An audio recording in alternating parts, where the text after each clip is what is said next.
Today I'm going to share with you some very practical understanding of mind, emotions, stress, and how they influence our health.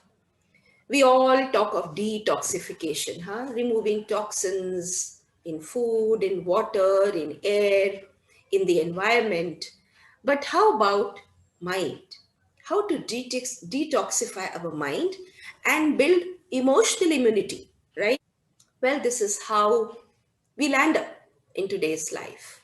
So, friends, we may be doing meditation, we may be doing yoga, we may be exercising, but there is something we don't want to face, and that is our own emotional health. We are in an era where emoticons are in excess. Any WhatsApp message, email, you see emotions being expressed through emoticons. Thank God we realize the importance of emotions.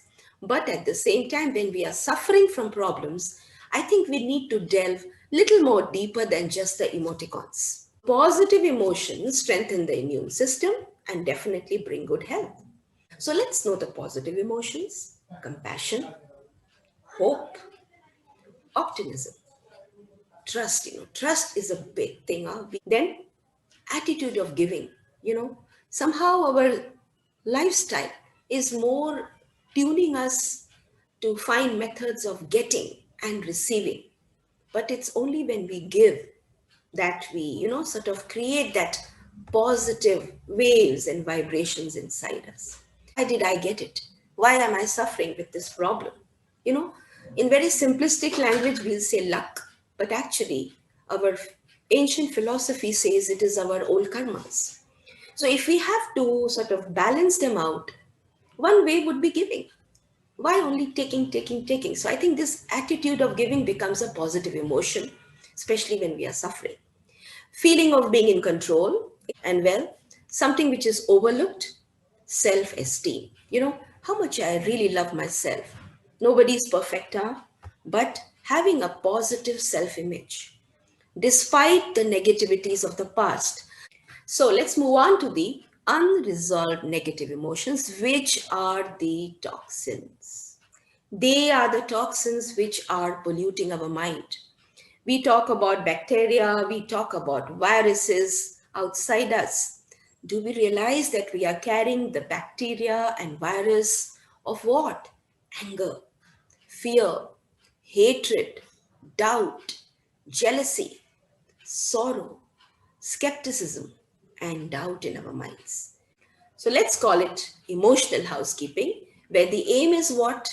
To relieve that mental baggage and heaviness and the impressions of past hurts and events, which are occupying a rent-free space in our mind. Okay, they're not paying us any rent, by the way, but they're occupying the space in the mind. So, how to remove those from the mind and make it light and easy? So, friends, simplistically, the first thing which we need to accept is acceptance. Do we accept many things in our life which we know are never going to change, right? It could be certain people, certain relationships, certain circumstances, okay? Acceptance means removing the inner resistance. When we don't accept anything, we fight with it. There is lot of resistance. And when there is resistance, obviously there is no change to be happening. So if today I want to see some result, I also have to do something about it. I also have to change myself. Okay. So acceptance of the unchangeables reduces the resistance and creates space in the mind. Now, because when there's no resistance, there is no blockage, there is space. And that space you can build in the positive things. Bring the positive things inside, like trust, safety, love, happiness, whatever. So, number one, acceptance. And the parallel thing which goes along with that is gratitude, an attitude of thankfulness. We keep cribbing only about what we don't have, forgetting that what we have is actually much more than what we don't have. So, if today I want to nurture the quality of gratitude in me, I found this very simple chart.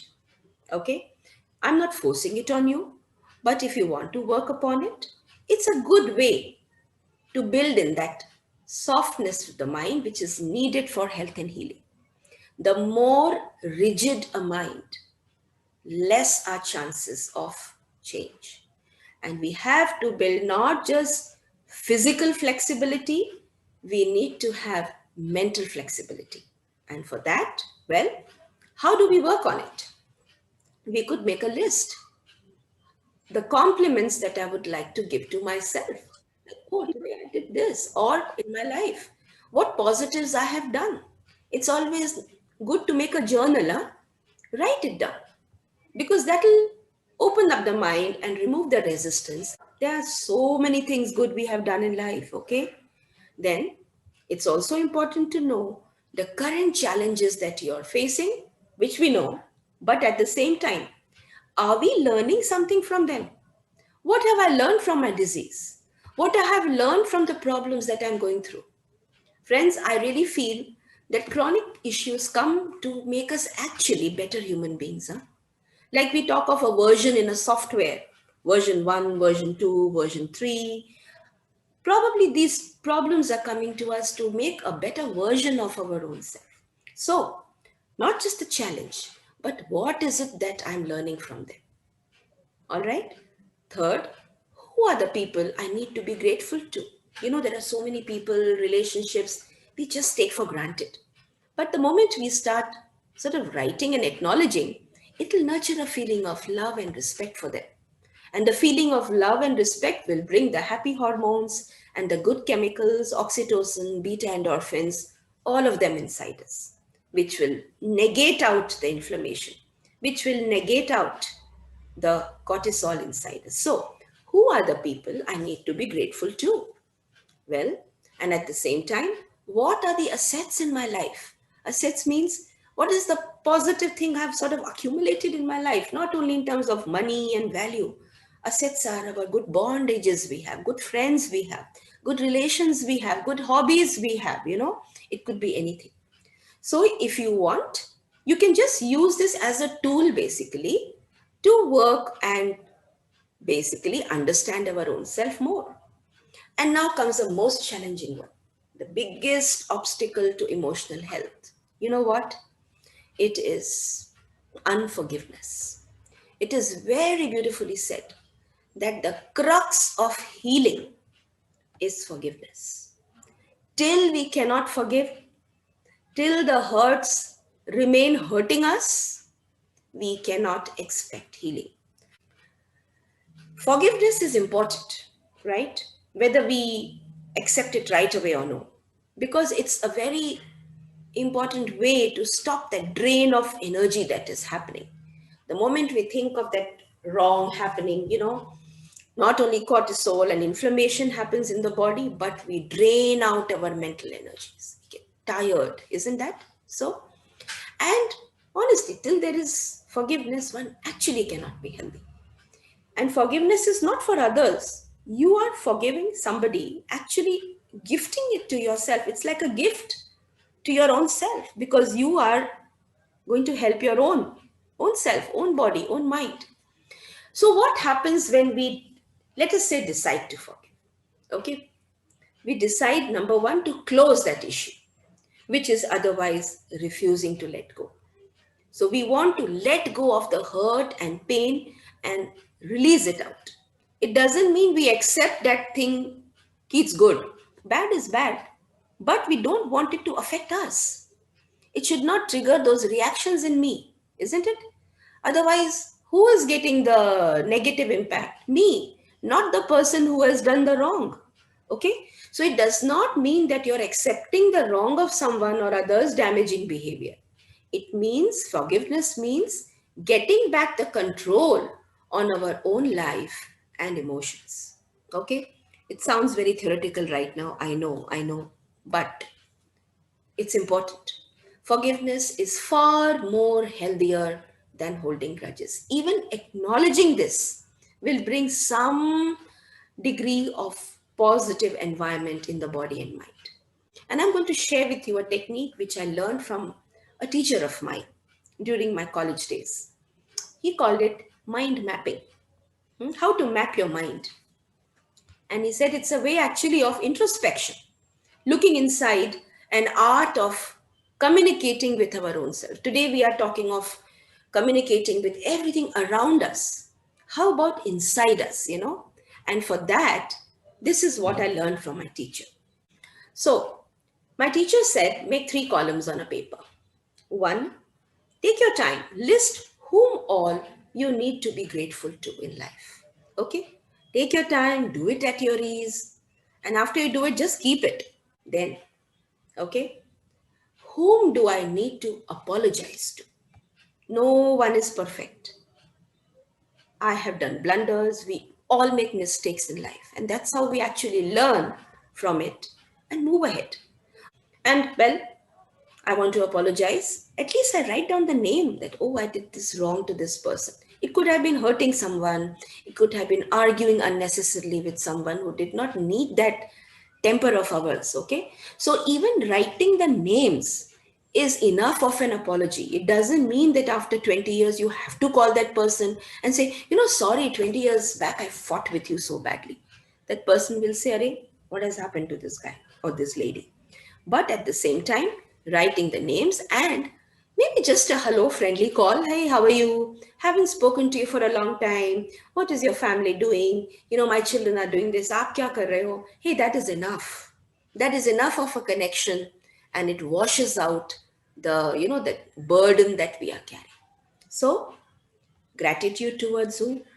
Whom do I need to apologize to? And third is, whom do I need to forgive? People who have hurt us, people who have done bad to us, and we are still carrying it inside us. So at least we list down their names, okay? And one of the best ways to resolve is, hey, you can't call them and say, I've forgiven you. They will say, are crazy, and they will probably start doing more wrong. No, wrong is wrong, but how do we forgive such situation where the wrong has been done? What I have understood is at that time of life when that incidents happened, probably it was right for that time. That person's mindset, karmas, luck, whatever you want to call it.